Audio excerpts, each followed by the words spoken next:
Bonsoir. Il y a une info qui ne passe jamais aux journaux télévisés et qui pourtant touche des millions d'hommes et de femmes. Ce sont des événements invisibles qui provoquent la misère et l'immigration clandestine et qui finissent donc par nous concerner tous. C'est de ce visage toujours dissimulé de la planète que traite le documentaire que nous allons vous montrer ce soir. C'est un documentaire britannique de la BBC sur un petit pays africain, le Ghana.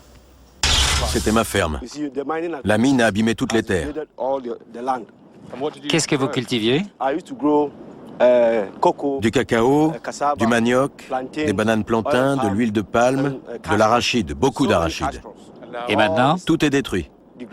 Tout est abîmé. Vous ne cultivez plus rien? Plus rien. Vous voyez?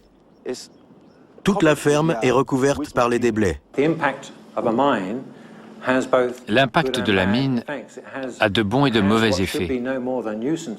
Mais ces effets de nuisance sont limités. Dans ce pays, les grandes institutions financières occidentales ont imposé un ordre implacable avec des conséquences humaines extrêmes. Vous allez voir comment elles provoquent un exode rural massif. Vous allez voir comment le prix de l'eau potable privatisée fait que les Africains n'ont plus accès à l'eau. Vous allez voir comment dans les hôpitaux, privatisés eux aussi, on retient en otage les malades jusqu'à ce qu'ils puissent payer leurs notes d'hôpital. Vous êtes là depuis quand? Je suis guérie depuis 5 jours. Mon mari cherche un prêt pour payer l'hôpital, mais il ne l'a pas trouvé. Il est parti voir si son oncle pouvait lui avancer l'argent. Comment ça se passait avant le cash and carry? Quand j'étais petit, je n'ai jamais payé pour des soins médicaux. Et j'ai été admis plusieurs fois dans des hôpitaux universitaires. Ça fonctionnait bien.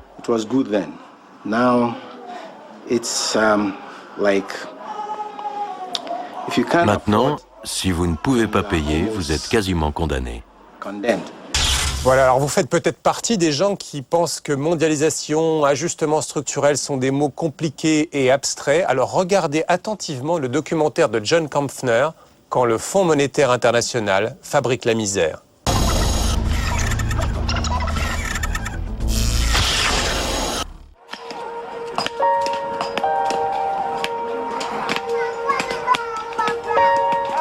The state of Africa is a scar on the conscience of the world. Face à la mondialisation de la pauvreté, les pays riches commencent enfin à se réveiller. Pendant des années, ils sont restés sourds, même aux cris d'alarme lancés en 1999 par la Banque mondiale. Il existe un problème de gens porteurs de bombes ou de poison. Le terrorisme est une nouvelle forme de conflit qui peut nous frapper n'importe où. Dans un monde en état de crise, le problème de la pauvreté est devenu une urgence absolue. Pourtant, même si elles abandonnent leurs anciennes certitudes, les grandes puissances ont encore du mal à entendre les avertissements des prophètes de malheur.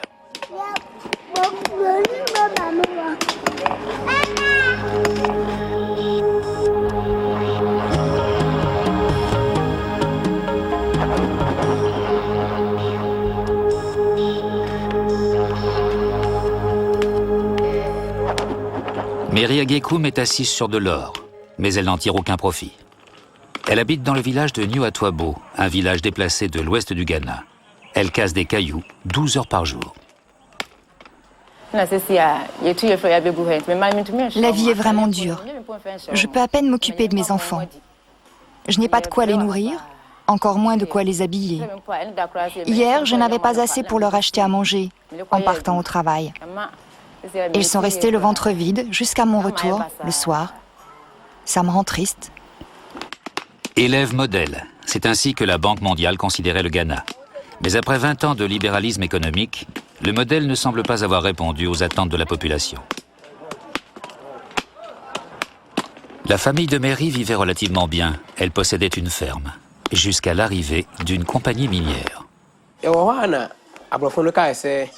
Un jour, des Blancs sont venus, soi-disant pour compter tous les habitants du village.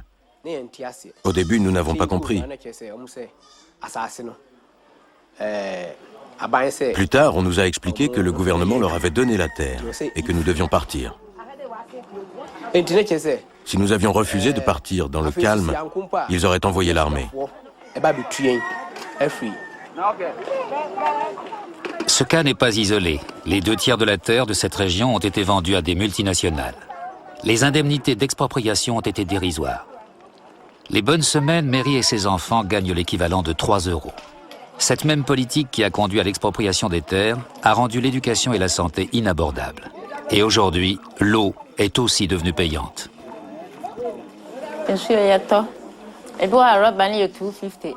Nous devons acheter notre eau. Le prix d'un seau d'eau varie. Quand je n'ai pas assez d'argent, nous l'achetons à crédit et payons après avoir gagné suffisamment d'argent. Nous payons aussi pour utiliser les toilettes. Parfois, quand je ne peux pas payer, je demande aux gardiens d'y aller gratuitement. Et quand je les ai trop sollicités, je vais dans la nature. Cette pratique est appelée la récupération des coûts. L'application de cette politique était l'une des conditions imposées par la Banque mondiale et le FMI en échange des prêts accordés. Vue d'Accra, la capitale, cette lutte quotidienne pour satisfaire ses besoins vitaux semble moins cruciale. Vous voyagez souvent dans le pays? Raisonnablement. Vous parlez aux gens ordinaires, ceux qui ne sont ni ministres ni conseillers économiques? Très souvent. Vous allez dans les villages? Vous parlez avec ceux qui doivent payer pour l'eau, pour les toilettes, qui n'ont pas été indemnisés suite à leur expropriation? Vous essayez de me mettre en colère? Je ne me mettrai pas en colère. Je resterai calme parce que vous me provoquez et vous insinuez... Non, j'essaie simplement... Vous insinuez que je passe mon temps dans une tour d'ivoire et que j'ignore tout de la réalité du pays. C'est faux. Je ne connais pas de villages qui doivent payer. Et si c'est vrai, qui fait payer les gens pour aller aux toilettes? J'ignore de quoi vous me parlez. En revanche... Le village de Nuatwabo. Ok, et qui fait payer qui? Les pauvres doivent payer pour tous les produits de base. Beaucoup de Ghanéens n'ont jamais eu accès à l'eau potable. La gestion de la compagnie publique de l'eau a été désastreuse, mais là n'est pas la question. Azara Issa n'a pas l'argent pour acheter de l'eau potable. Selon les plans du FMI et de la Banque mondiale, c'est aux populations de financer leur approvisionnement en eau, avant privatisation de la compagnie nationale. Et pour séduire les investisseurs étrangers, le prix de l'eau a doublé.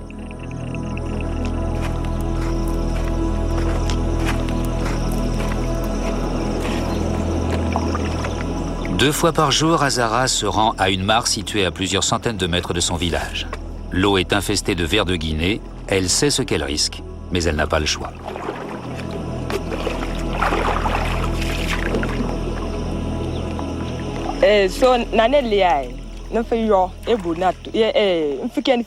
Notre manque d'argent explique pourquoi nous utilisons cette eau. L'argent qui pourrait payer l'eau du puits sert à acheter de la nourriture, comme le cacao pour notre petit déjeuner. C'est comme ça depuis que nous ne pouvons nous permettre d'avoir les deux. Pour nous, il vaut mieux acheter de la nourriture et d'autres produits et aller chercher de l'eau gratuite, parce qu'avoir de l'eau potable sans nourriture ne sert à rien.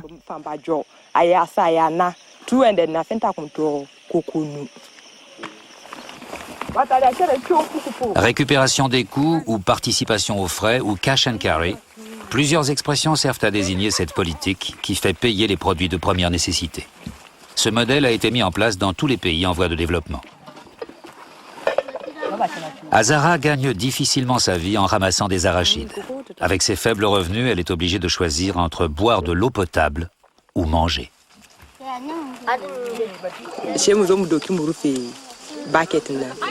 Nous recouvrons notre seau avec une toile pour filtrer l'eau et éviter les maladies. À la maison, après l'avoir filtrée, nous la mettons sur le feu et la faisons bouillir pour tuer les microbes et l'odeur.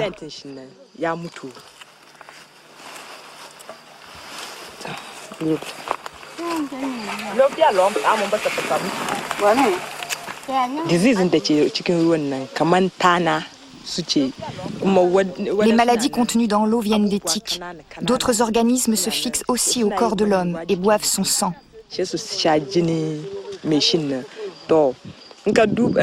Une fois fixés, et avant qu'on s'en aperçoive, ils ont déjà sucé votre sang.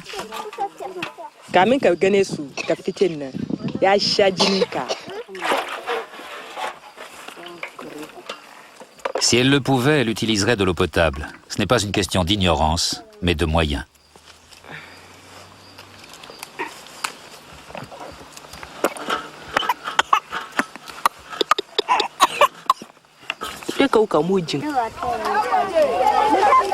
La Banque mondiale a décrété que les pays endettés ne devaient plus dépenser d'argent pour les services publics de base comme la distribution de l'eau.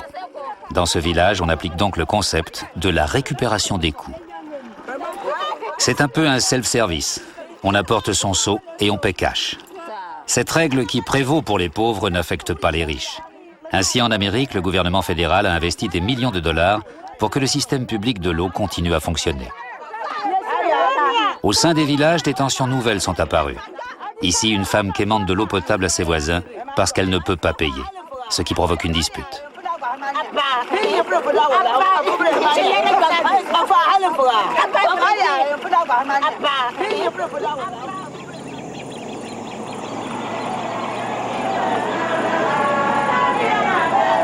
À 10 heures de route, au nord d'Accra, nous sommes dans la partie la plus pauvre du pays.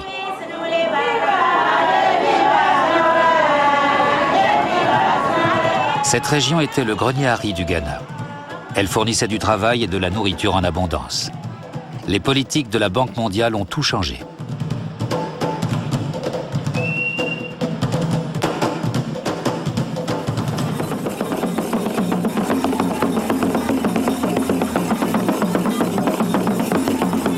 Dans le village de Kpembe, la population s'est réunie. Les festivités sont ouvertes. Sur ce point, les choses sont comme avant. Les anciens se sont rassemblés pour nous recevoir et des chants et des danses sont exécutés en notre honneur. Si leurs moyens d'existence ont disparu, en revanche, les vieilles coutumes destinées à accueillir les visiteurs sont encore bien vivaces.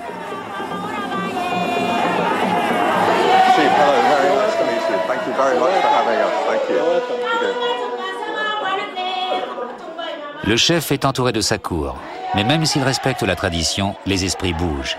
Une nouvelle conscience politique émerge, elle conteste le nouvel ordre économique. Vous cultiviez le riz, vous possédiez plusieurs centaines d'hectares de rizières dans la vallée de Katanga. J'étais un des plus riches producteurs de riz du Nord. À cause du changement de politique, je n'existe plus. J'employais beaucoup de gens à la ferme, ici, dans la vallée de Katanga. Qu'est-il arrivé à la production de riz local? Cultivez-vous toujours du riz? Qu'est devenue la grande ferme que vous possédiez? La production locale a quasiment disparu. Quand le Ghana subventionnait les engrais et les semences, les machines étaient disponibles et donnaient du travail à tous. C'était presque le plein emploi, même pour les jeunes filles. Même le week-end, les étudiants venaient travailler dans les fermes, ce qui leur permettait de se consacrer la semaine à l'école. Mais avec l'effondrement de la culture du riz, on ne peut rien faire. Sauf partir dans les villes du Sud, chercher du travail, mais il n'y en a pas. Les gens reviennent alors à moitié morts de faim. Parce qu'ils sont allés en ville, ils sont affamés, n'ont pas de bon boulot, ils reviennent atteints de paludisme ou d'autres maladies. Maintenant, nous devons acheter notre riz. Un demi-sac de riz, 50 kilos, coûte 300 000 cédis. La politique du FMI est très négative et affecte dramatiquement toute la région. Notre niveau de vie est tombé très bas. On nous sort des chiffres, le Ghana fait ceci, fait cela. Nous n'en voyons pas les effets sur la population. Le Ghana dépense maintenant 100 millions de dollars par an pour importer du riz de pays comme les États-Unis. La suppression des subventions à l'agriculture locale s'est donc accompagnée de la suppression des barrières douanières. Cette économie de marché, dans sa forme la plus pure, est une sorte de darwinisme économique. La sélection naturelle passe par la survie du plus fort. On a demandé au Ghana d'orienter sa production sur 2 matières premières d'exportation, l'or et le cacao, et de laisser tomber le reste. Simple variation sur un thème remontant à l'ère coloniale.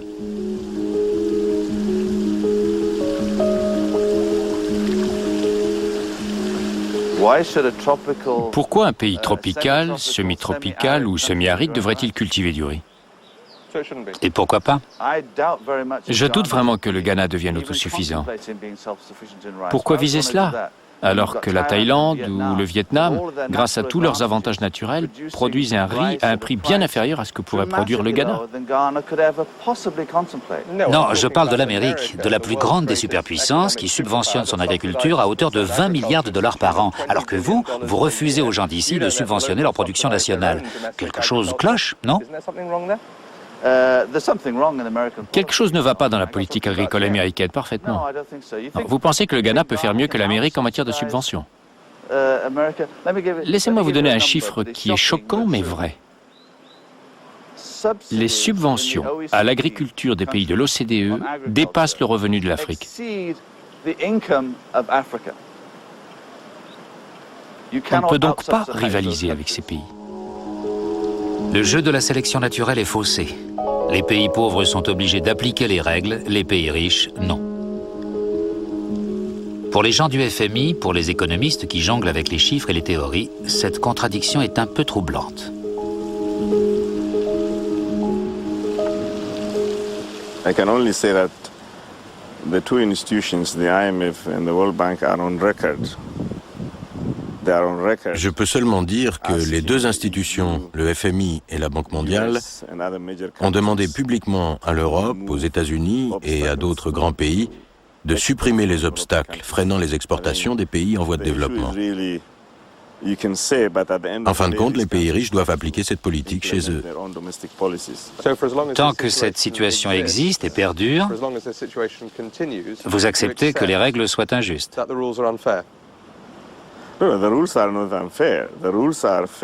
Les règles ne sont pas injustes, elles sont justes. Les pays doivent les appliquer. C'est donc la situation qui est injuste. La situation est injuste, mais les règles sont équitables. Le libre-échange, tout ce qui contribue au libre-échange est juste. Son application ou sa non-application est un autre problème, qui entraîne une situation injuste. Ceux qui sont victimes de cette injustice sont les plus démunis. Mais c'est encore la situation qui est injuste ou regrettable.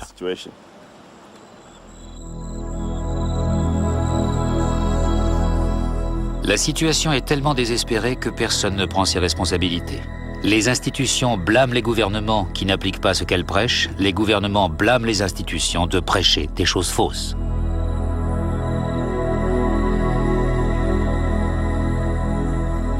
Dans la vallée de Katanga, les rizières restent en jachère. Il n'y a plus ni travail ni emploi, et les biens de première nécessité manquent. Le même scénario se répète dans d'autres pays. Une nouvelle génération de militants est née. Yao Graham dirige The Third World Network. Il vit au Ghana, mais il voyage à l'étranger pour mesurer les effets de la politique de la Banque mondiale. If you work it through in terms of the benefits, that very small input from the central government. Si on parle en termes de bénéfices, une toute petite contribution du gouvernement a permis de créer un dynamisme dans l'économie locale, d'arrêter l'exode rural des jeunes à la recherche de travail alors qu'il n'y en a pas en ville, de maintenir la dignité des gens, leur capacité de faire des choses et de subvenir à leurs besoins.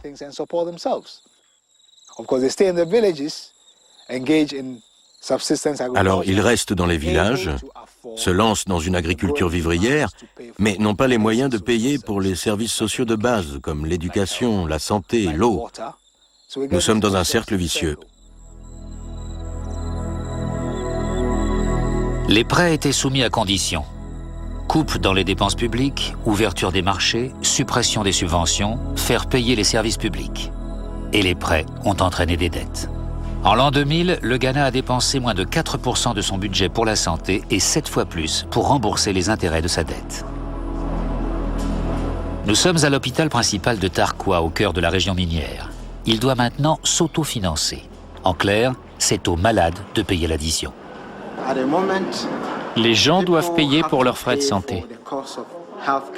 Cette jeune femme, savez-vous si elle a payé ? Elle devra payer pour son admission. Combien a-t-elle payé pour son admission ? Elle n'est pas encore guérie. Quand elle partira, alors nous calculerons ce qu'elle nous doit. Elle paiera quand elle sera guérie. Et les autres malades, c'est pareil pour eux ? Les médicaments, qui les paie ? Les malades. Ils paient les médicaments, c'est du cash and carry. Cash and carry, vous appelez ça comme ça. Et c'est quoi au juste?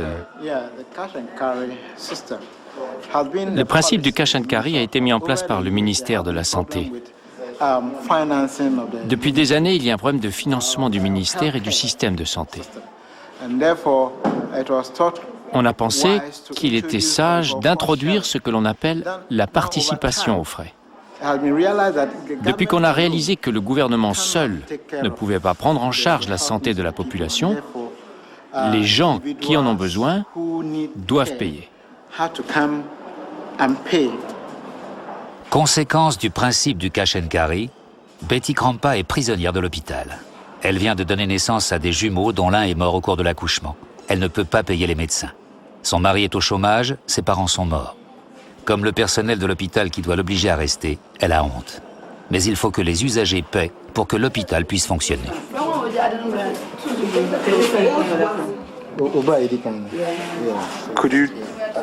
Vous êtes guéri et vous restez jusqu'à ce que vos beaux-parents aient de l'argent. C'est ça?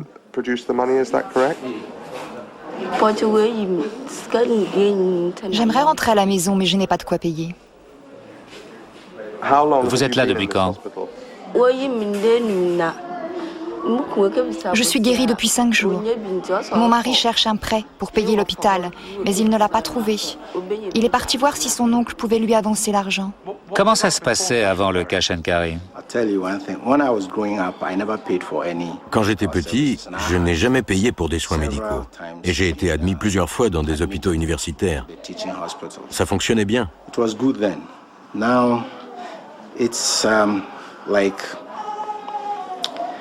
Maintenant, si vous ne pouvez pas payer, vous êtes quasiment condamné. Condamné par une montagne de dettes, alors que le pays vit sur une montagne d'or. Pour moi qui ai un peu voyagé dans la région, c'est une situation étrange. Les compagnies minières font d'énormes profits. Tarqua devrait être riche. Vous êtes assis sur de l'or. Sur une mine d'or. Et ici, vous retenez des gens parce qu'ils ne peuvent pas payer leurs frais médicaux. Pourquoi?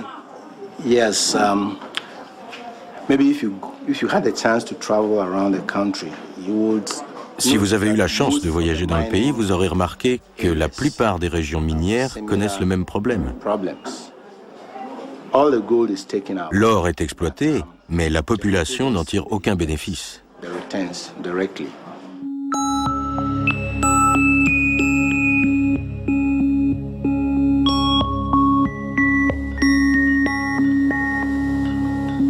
Au temps des colonies, le Ghana s'appelait la Gold Coast, la côte de l'or. Le pays a toujours beaucoup rapporté aux étrangers, mais la richesse n'est jamais revenue à la population. Quand le Ghana accède à l'indépendance en 1957, les principales industries comme l'or sont nationalisées. Mais au début des années 80, l'économie s'effondre, la corruption a tout gangréné. Le FMI et la Banque mondiale proposent alors leur programme d'ajustement structurel. Leur message est simple. Il faut se tourner vers l'exportation et faire revenir les sociétés étrangères pour gérer les affaires. Il y eut d'abord des privatisations, puis des incitations fiscales, des exemptions d'impôts temporaires de 10 ans, des paradis fiscaux, une législation sur l'environnement réduite au minimum.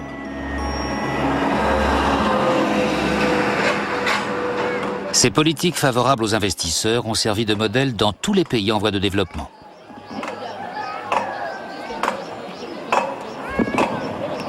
Nous sommes dans le village de Doumassi. Pendant ces 9 dernières années, les habitants ont vécu un jet de pierre d'une mine à ciel ouvert. Ils ont pris du temps, mais maintenant, ils se battent. C'était votre ferme? Oui, c'était ma ferme. La mine a abîmé toutes les terres. Qu'est-ce que vous cultiviez?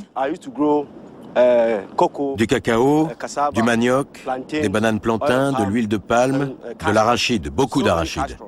Et maintenant? Tout est détruit. Tout est abîmé. Vous ne cultivez plus rien? Plus rien. Vous voyez? Toute la ferme est recouverte par les déblais. La plupart des déblais ont été déversés sur les champs d'arachides. On n'a plus rien. Nous n'avons pas d'argent pour payer l'école aux enfants. C'est tout près, non? Une centaine de mètres. La distance entre le village et la mine est trop petite. Nous avons eu des réunions avec la compagnie. Mais ce qu'ils veulent, c'est que la mine fonctionne. Ils ne pensent pas à ma vie. Quand ils ont décidé de creuser ici, qu'ont-ils fait? Ils sont venus au village? Oui. Et ils vous ont donné des explications sur ce qui allait se passer? Ils sont venus il y a 9 ans. Cette compagnie met vraiment la pression. Lorsqu'ils sont arrivés, ils ont dit qu'ils avaient l'autorisation d'exploiter. Puis le gouvernement la leur a donnée. Ils ont fait venir l'armée et la police pour exercer leurs activités minières. Aussi, quand on va sur nos terres, ils se montrent violents. Des allégations de ce type se sont soldées par une série de manifestations contre les activités des compagnies minières. Les gens des villages voisins se sont mobilisés.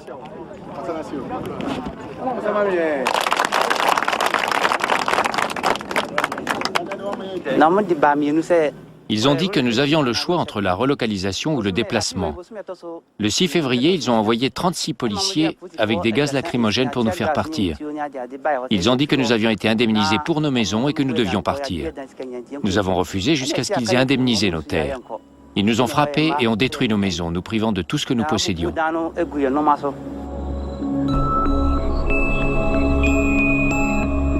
Pour les habitants de Kéyé-Ouéré, le choix est impossible. Il faut soit abandonner ses terres, quitter sa maison, recevoir une maigre indemnité et une fois l'argent épuisé, ne plus avoir rien pour vivre, ou bien rester et subir les nuisances de la mine. Ils ont aussi complètement détruit nos écoles. L'école la plus proche est maintenant à 10 km. Les enfants ne peuvent pas marcher si loin tous les jours, ils restent donc à la maison sans instruction.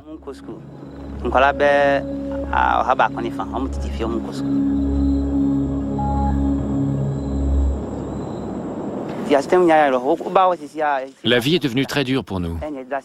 Si vous venez maintenant dans notre village, vous verrez que l'on habite des cabanes. Mais maintenant, à Douamassi, vous avez reçu le soutien de votre chef et je suis certain que tout va s'arranger. Les compagnies minières gardent un œil attentif sur ce mouvement de protestation grandissant.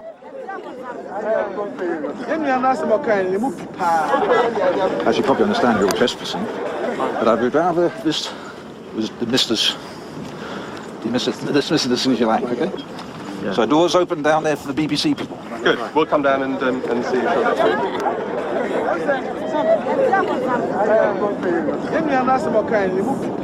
I'm very happy to be here today in Douamassi. Je suis très heureux d'être ici, à Damassi, aujourd'hui, et d'avoir vu un directeur de mine essayer de parler, d'avoir vu sa bouche trembler et de l'avoir vu partir. Cela prouve que le pouvoir de gens organisés est extrêmement important dans toute lutte. Nous sommes dans un pays où nous avons eu un changement avec plus de liberté. On dit que nous pouvons dire ce que nous voulons. Vous voyez que nous ne pouvons pas dire ce que nous voulons, car si nous ne sommes pas forts, personne ne nous écoute. Les compagnies minières sont obligées d'écouter et de répondre de leurs actes. L'équilibre des pouvoirs est en train de changer. Une commission sur les droits de l'homme enregistre les plaintes des villageois. Mais les sociétés prétendent que leurs activités génèrent peu de nuisances. L'impact de la mine a de bons et de mauvais effets. Mais ces effets de nuisance sont limités. Si une mine provoquait les affections que vous évoquez, vraiment nous ne le ferions pas. Ce serait logique. Nous reconnaissons que la mine engendre des nuisances matérielles. Habiteriez-vous volontiers à une centaine de mètres d'une mine lorsque se produisent des explosions? Souligner la question de la distance, c'est une erreur, puisque l'on dit qu'il existe un problème de relogement. À part ça, nous avons fait des mesures là où est située la maison la plus proche, en présence de la population, et elle a admis avec nous que les explosions pouvaient continuer parce que ça ne posait pas de problème. Donc la réponse est oui, je serais très heureux de vivre ici. Je suis d'accord avec vous sur le fait qu'il y a nuisance, mais ce n'est qu'un problème de nuisance, ce n'est pas un problème de santé. Avant qu'il ne soit soutenu par des militants venus de l'extérieur, il a été facile de se débarrasser des villageois. La population de Douamassi est venue se plaindre ces 2 dernières années. Nous sommes intervenus au niveau gouvernemental, au niveau des autorités locales, et nous avons reçu beaucoup de personnes pour enquêter sur leurs problèmes. Problèmes de pollution, pollution de l'air et de l'eau, maladies de la peau, enfants urinant du sang, problèmes d'indemnité arbitraire et insuffisante, problèmes de déplacement de population. Chaque village a son histoire, mais toutes se ressemblent. Les principaux accusés ne sont pas les compagnies minières, mais bien les institutions internationales qui imposent les règles. Désormais, les Ghanéens ne comptent plus sur l'aide d'étrangers intéressés pour défendre leurs intérêts.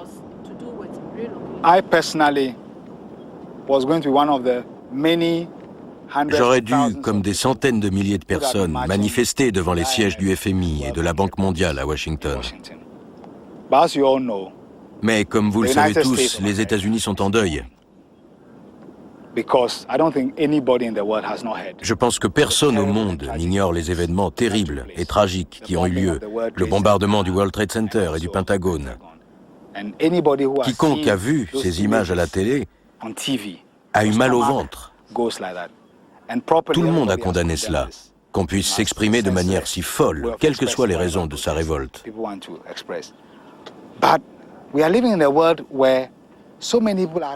Mais nous vivons dans un monde dans lequel beaucoup de gens qui n'ont pas de pouvoir sont convaincus que si les grandes puissances ne deviennent pas de plus en plus sensibles aux demandes des pays les plus pauvres, le monde entier sera en danger. Tout en condamnant ce qui s'est passé en Amérique, nous avons tous le devoir de faire pression sur la politique étrangère et sur la politique mondiale pour qu'elle soit plus attentive à la condition des gens.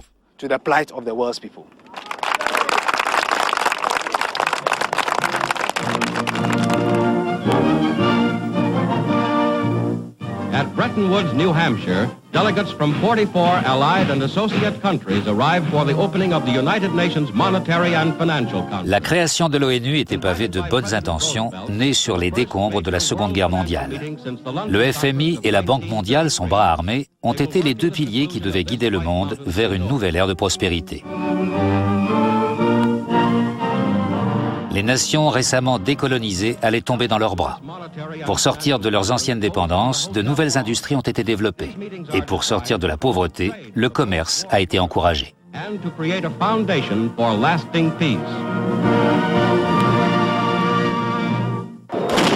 Mais en fait, les grandes disparités entre pays riches et pays pauvres n'ont fait que susciter la défiance et la colère. Si certains manifestants sont animés par la violence, la grande majorité d'entre eux souhaitent seulement exprimer leur indignation face aux inégalités, face à une mondialisation défavorable aux plus faibles, face au refus des grandes puissances d'écouter. Au milieu des années 90, un homme nouveau est arrivé à la tête de la Banque mondiale. Il a renoncé aux ajustements structurels et a dévoilé sa stratégie de réduction de la pauvreté. Il a conseillé aux pays riches de le soutenir, les avertissant de ce qui pourrait arriver s'ils ne le faisaient pas. Il existe un problème de gens porteurs de bombes ou de poison. Le terrorisme est une nouvelle forme de conflit qui peut nous frapper n'importe où. Je crois que si nous pouvions avoir une situation plus stable dans le monde, si nous pouvions avoir une croissance plus équitable, c'est vraiment notre intérêt de favoriser cela. Mais cela ne s'est pas produit et la contestation a grandi. Chaque rencontre internationale continue de charrier son lot de promesses et de platitudes. Wolfensohn a invité les manifestants à parler politique, mais il les a renvoyés quand ils contestaient leurs conclusions. Gênes, juillet 2000. Sommet des nations les plus riches du monde, le G8. 300 000 personnes dans les rues. Un manifestant est mort. C'était l'un des derniers grands rassemblements du mouvement anti-mondialisation.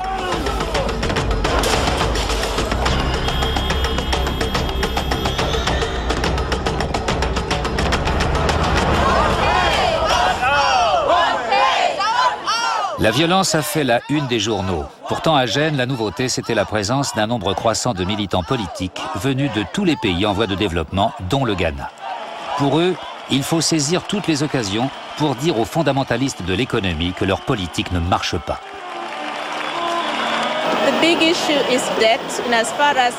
La grande question, c'est la dette qui agit comme un levier, car elle détermine les programmes mis en place, comme les ajustements structurels, dont découlent des mesures comme la privatisation des biens publics et maintenant des entreprises de services publics, comme l'eau. La dette est à l'origine de la libéralisation de l'agriculture, des marchés, du commerce, des taux d'intérêt qui agissent directement sur notre productivité et notre capacité à participer au développement de notre pays. De retour à Accra, Hélène Wangoussa est à la recherche de témoignages. Elle a rendez-vous au marché principal avec un groupe de ces travailleurs particulièrement vulnérables. Nous sommes avec un groupe de jeunes femmes venues du Nord, coupées de leur milieu d'origine. Ce sont des manutentionnaires, des porteuses, qui gagnent seulement 15 000 cédis par semaine. Quand on voit ce qu'il leur faut pour vivre, il leur reste très peu. Décris-moi une journée de travail type. Nous nous levons à 5 heures, arrivons sur le marché à 7. Notre patronne arrive vers 7h30. Nous ouvrons le magasin et installons les étals. Et quand les gens commencent à arriver, nous commençons à porter la marchandise. Vers 16h, nous démontons les étals. Quand nous avons fini, il est 5 heures et nous rentrons chez nous. Combien d'années as-tu passé à l'école? Je ne suis jamais allée à l'école. Si tu en avais eu l'occasion ou le choix, qu'aurais-tu aimé faire? Si j'étais allée à l'école, je sais que j'aurais trouvé un meilleur travail. Si j'avais été à l'école, j'aurais adoré apprendre la couture. J'aurais aimé savoir coudre. Comment la Banque mondiale et le FMI peuvent-ils savoir ce qu'est la pauvreté s'ils ne viennent pas la rencontrer au sein de la population? Ils tiennent leur connaissance d'analyses faites dans les livres par des économistes. Leur définition de la pauvreté est différente de celle faite par les gens eux-mêmes. Ici, la pauvreté, ce n'est pas seulement des gens qui vivent avec moins d'$1 par jour. Ce sont ces filles isolées, coupées de leur milieu social. Ça comprend tout ça. C'est aussi une affaire de dignité. Les terroristes qui ont frappé New York et Washington ont choqué et horrifié la population ghanéenne. Les Ghanéens sont viscéralement pro-américains et pro-britanniques. Ici, les tensions religieuses sont rares. Chrétiens et musulmans vivent en harmonie. Mais le 11 septembre a été ressenti comme l'expression de frustration accumulée depuis quelque temps.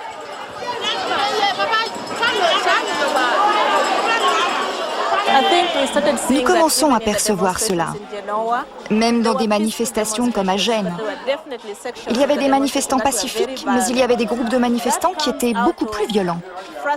Cela vient de la frustration des gens face à des institutions qui affirment tout savoir, qui affirment savoir comment aborder la pauvreté, ce que sont les gouvernements, et qui depuis 15 à 20 ans n'ont pas su être à la hauteur.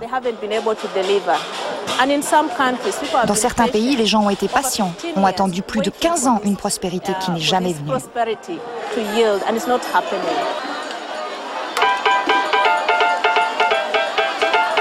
La radio est le média le plus puissant au Ghana et Vib FM est une des stations les plus influentes.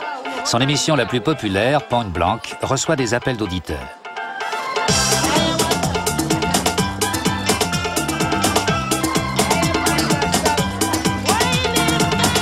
L'émission est animée par Gvesi Pratt, un ancien prisonnier politique. Hello and welcome to this week's edition of Point Blank. Today we are going to look at the whole concept of globalization Aujourd'hui, la Banque mondiale tente de se donner une image de banque à l'écoute. Les relations ont changé. La banque doit justifier sa politique à un public de plus en plus averti. Le programme d'ajustement structurel est maintenant passé au crible, avec une remise en cause des conditions imposées par les prêts. Conditionalities, I mean, they cover all sorts of different areas. If you can just take the main ones, you know. You name it, there have been at various times, it has to be said, conditions in almost every sector. But actually, I wanted to know what those conditions are. Well, you know, they're not particularly secret, and they are. Sometimes, if you wanted. You look quite uncomfortable talking about. No, I'll talk about conditions. Okay. No, it's just that there are so many of them. Ce sont les nouvelles tactiques de la Banque mondiale. Débattre sur le principe et promettre des changements. Mais sur le terrain, les conditions imposées sont appliquées avec plus de rigueur que jamais. He thinks there is. Everybody thinks there is. But it's a theory. It's in the IMF, you know, benchmarks. It's in it. The last letter of there's a difference between a benchmark and a condition, but that's okay. But why is a bank? But a benchmark is a condition. Why is the bank pushing it so hard? Why? Because the Ghana Water Corporation has failed Ghana. The people. If anybody thinks, here's a challenge. If anybody thinks they get great service from Ghana Water Company, let them phone and praise this company. This company has failed Ghanaian society. Oh, Peter, can I ask the question? Can I ask the question? Yeah. Obviously, there are many people who think that your organization has failed the people of the third world. That's true. Should we just sell it off to some multinational corporation? Good morning, I'm Niyama. Actually, I will want to get this thing directly to Mr. Peter Harold. I don't like the way he's trying to deceive everybody.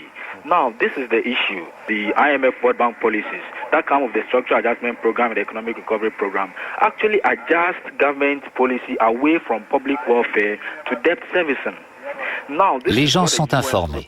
Ils savent ce qui a été dépensé pour les services publics et ce qui a été dépensé pour la dette. Ils font le lien entre économie locale et politique mondialiste. Cette émission s'est déroulée 2 jours après les attaques sur l'Amérique. Mais déjà, les auditeurs soulignaient le lien entre la pauvreté et le terrorisme. Now, can we stop pretending while the people are dying? What happened in America recently should give us a clue that it is not the people, it is not just about terrorism. Who created the terrorists? It is God Almighty didn't create anybody to become a terrorist. It is the system that is making the people so. You see what I'm talking about? Yes, so that this kind of the chaos will continue, the armed robbery will continue, all these things will continue. Well, thank you very much. Your point is well made, and thank you very much. Peter, quick reaction. He's right, we agree, we've changed, and we are doing something about Africa's debt problem, so that problem of resources only going to service debt instead of education and health, etc., will not be the same in the future. La frustration grandit.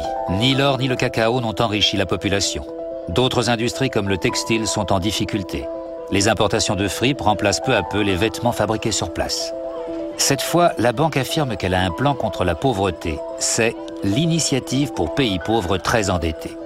Pour le Ghana, cette appellation en soi est une humiliation. L'élève modèle est devenu un mendiant. La banque soutient que ses intentions sont bonnes, qu'elle va annuler une grosse partie de la dette et réinjecter l'argent dans les services publics. Si c'est si attrayant, si le seul et unique but de la banque est de réduire la pauvreté, de tout faire pour aider le pays, alors pourquoi tant de Ghanéens sont-ils hostiles à cette politique ?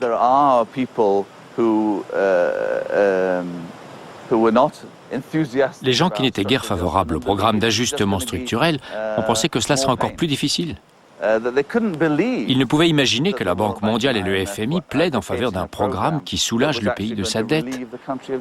Ils ne pouvaient imaginer que ce soit le cas alors que c'est la réalité. C'était trop beau. Il doit y avoir un truc. C'était trop beau pour être vrai. Tous les pays ayant subi un ajustement structurel sont endettés jusqu'au cou. Même la Banque mondiale admet que leurs revenus moyens n'ont pas augmenté en 20 ans. Il n'est donc guère surprenant que, compte tenu du passé, les gens ne croient plus aux promesses.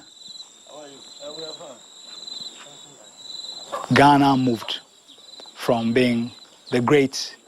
Le Ghana est passé du rang de grand espoir noir de l'ajustement structurel, d'étoile brillante du continent africain, au rang de pays pauvres et endettés, parmi 40 autres.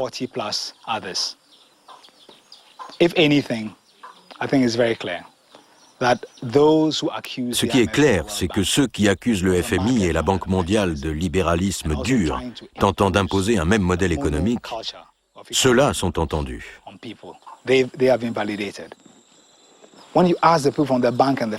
Quand vous demandez à des gens de la banque ou du FMI de vous indiquer un pays dans lequel le modèle a marché, ils commencent par vous dire que les locaux n'ont pas suffisamment appliqué le programme. Ils doivent reconnaître que dans la réalité, ça ne se passe pas comme ils l'ont prêché. Si sur le terrain, personne ne peut suivre leur orthodoxie, alors soit ce sont les peuples qui ont tort, soit ce sont eux.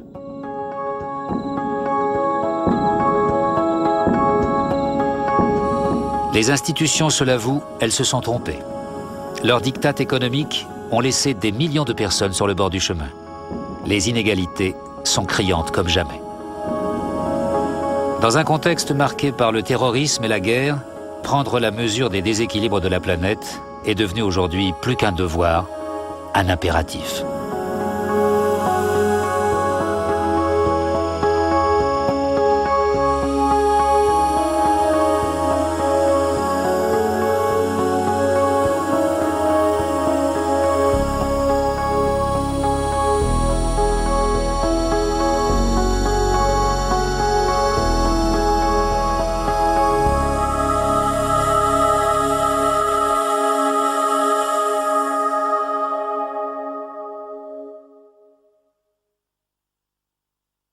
Voilà, merci d'être resté avec nous ce soir. On se retrouve la semaine prochaine dans l'Indy Investigation, toujours en deuxième partie de soirée, après le film.